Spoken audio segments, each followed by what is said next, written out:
Welcome to யாவரும் கேளீர். நான் உங்கள் பத்ரி பேசுகிறேன். நம்ம வந்து பிளாக் பஸ்டர் ஹிட்னு கேள்விப்பட்டிருப்போம், பிளாக் பஸ்டர் ஃப்ளாப்ஸ்னு கேள்விப்பட்டிருப்போமா? இப்போ டெக்கான் ஹெரால்டில் வந்து ஒரு பெரிய ஆர்டிக்கிள் பிளாக் பஸ்டர் ஃப்ளாப்ஸ் அப்படின்னு வந்து கூலியை மையப்படுத்தி அவங்க எழுதியிருக்காங்க. அதாவது எப்படின்னா, the most expensive project of the year are sinking because all they do is a content rotation.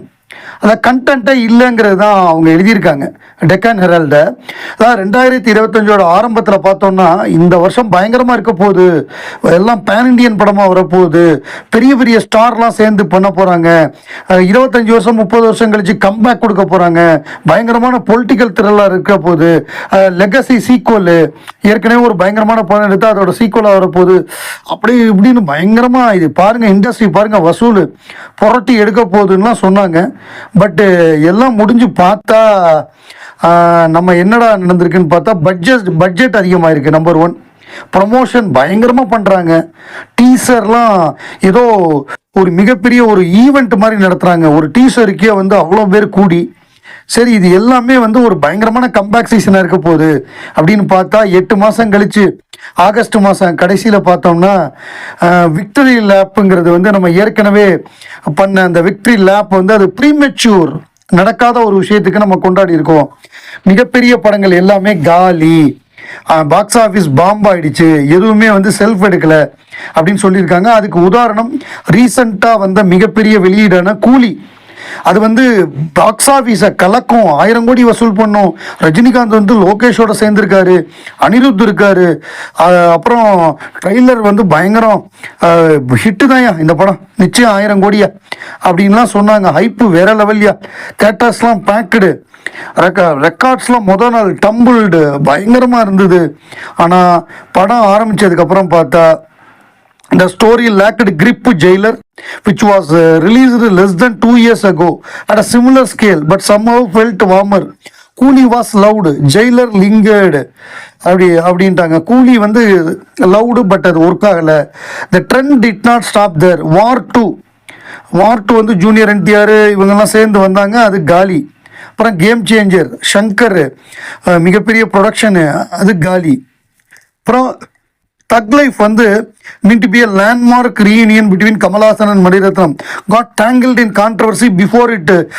இது படம் வர்றதுக்கு முன்னாடியே ஒரு கான்ட்ரவர்சி கர்நாடகாவில் வந்து பெரிய பிரச்சனையாச்சு. அதுவே ஒரு தவறான ஒரு ஆரம்பமாக இருந்தது. ஸோ அந்த படம் சரியா போல. அப்புறம் ரெட்ரோ வந்து சரி பயங்கரமாக ஓடிடும், கார்த்திக் சுப்புராஜ் இவங்களும் சேர்ந்துட்டாங்கன்னு பார்த்தா அதுவும் சரியா போல. இது இந்தியாவில் மட்டும் பார்த்தா ஹாலிவுட்லையும் இதே கதை தான்.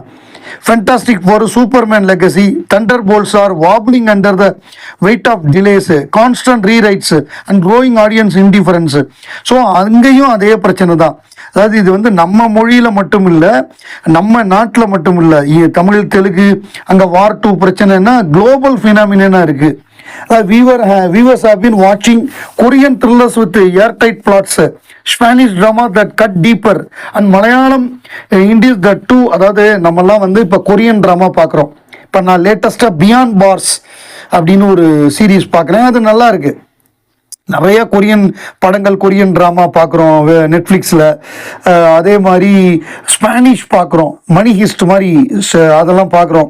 அப்புறம் மலையாளம், அது இன்னும் இதெல்லாம் பார்க்குறோம். நம்ம OTT வந்ததுனால குளோபலாக இருக்கக்கூடிய எல்லா மொழி படங்கள், எல்லா மொழி சீரீஸையும் நம்ம பார்க்குறோம். ஸோ அதெல்லாம் பார்த்துட்டு அந்த மாதிரி இது இல்லையே, அந்த மாதிரி டீப்பாக இல்லையே, அந்த மாதிரி இன்ட்ரிகிங்காக இல்லையே, அந்த மாதிரி ஒரு ரொம்ப க்ளோஸ் டு ரியாலிட்டியாக இல்லையே அப்படிங்கிற கேள்வியெல்லாம் நமக்கு வருது.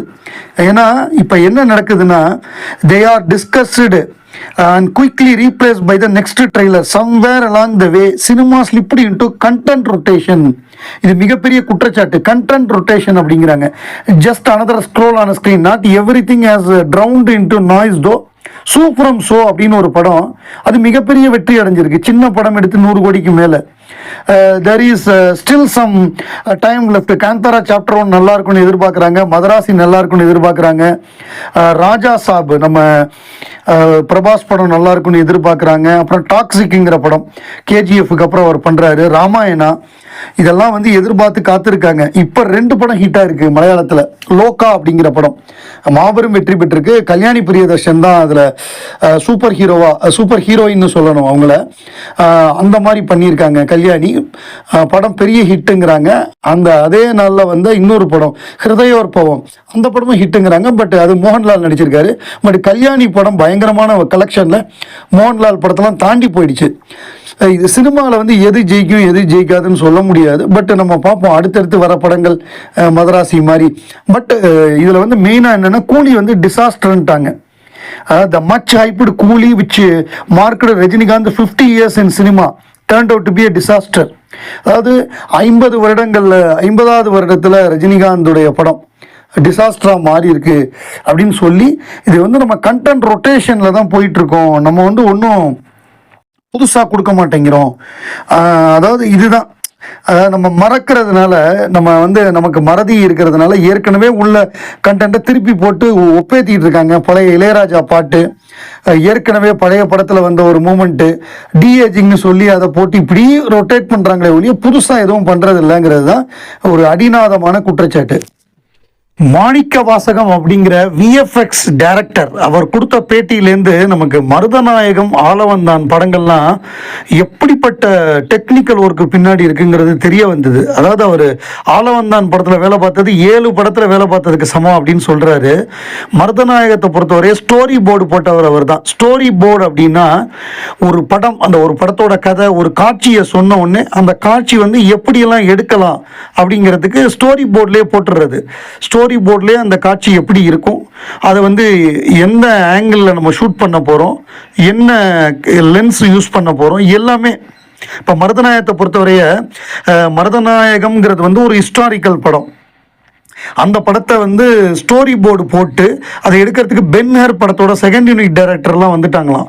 ஸோ இவங்க என்னன்னா என்ன வெப்பன்ஸ் யூஸ் பண்ணணும், என்ன காஸ்டியூம்ஸ் யூஸ் பண்ணணும், என்ன ஆங்கிளில் எடுக்கணும், இது எல்லாமே பக்காவாக இது பண்ணி 167 சீனாம் படத்தில் அதில் வந்து கிட்டத்தட்ட ஒரு 45 மினிட்ஸுக்கான ஸ்டோரி போர்டெலாம் ரெடி பண்ணிட்டாங்களாம்.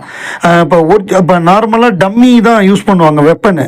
கமல் சார் என்ன சொல்லிட்டாரா, ஒரிஜினல் வெயிட் என்ன இருக்குமோ அதே மாதிரியான வெப்பனே ரெடி பண்ண சொல்லி அந்த மாதிரி பண்ணி அந்த காஸ்டியூமை ரெடி பண்ணி காலையில் 4 மணிக்கு வந்துடுவாராம். 4 மணிக்கு வந்து அவங்க என்ன ஒர்க் பண்ணிட்டு இருக்காங்கன்னு பார்த்துட்டு அதுக்கப்புறம் அவர் கிளம்பி வந்து ஹார்ஸ் ரைடிங்கு, அந்த மாட்டு மேலே இப்போ இது ப்ராக்டிஸ் பண்ணுறதுக்கு போயிட்டு அதுக்கப்புறம் வந்துட்டு கொஞ்ச நேரம் தூங்கிட்டு அப்புறம் திருப்பி ஸ்கிரிப்ட் ஒர்க்கு இப்படின்னு பயங்கரமாக ஒர்க் பண்ணியிருக்காங்க.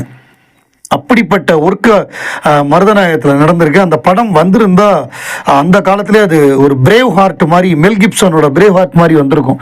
ஸோ அப்படிப்பட்ட ஒரு மாபெரும் உழைப்பு அதில் கொடுத்துருக்காரு. பொருட்செலவை பற்றிலாம் அவர் கவலைப்படல. ஏதாவது ஒன்று நம்ம பயங்கரமாக சாதிக்கணும், வெறும் பணத்துக்காக மட்டும் வரல இல்லை சினிமாவில் கமல் சார். அவரோட பேஷன் தானே, நம்ம எதாவது மாற்றி காமிக்கணும், நம்ம எதாவது கான்ட்ரிபியூட் பண்ணி இந்திய சினிமாவுக்கு ஒரு பெருமை சேர்க்கணுங்கிற வெறியில் வந்து தானே அதை வந்து மருதநாயகத்தில் ஃபுல்லாக பண்ணியிருக்காரு. அந்த அவர் சொன்னதுலேருந்து தெரியுது, மாணிக்க வாசகம் சொன்னதுலேருந்து.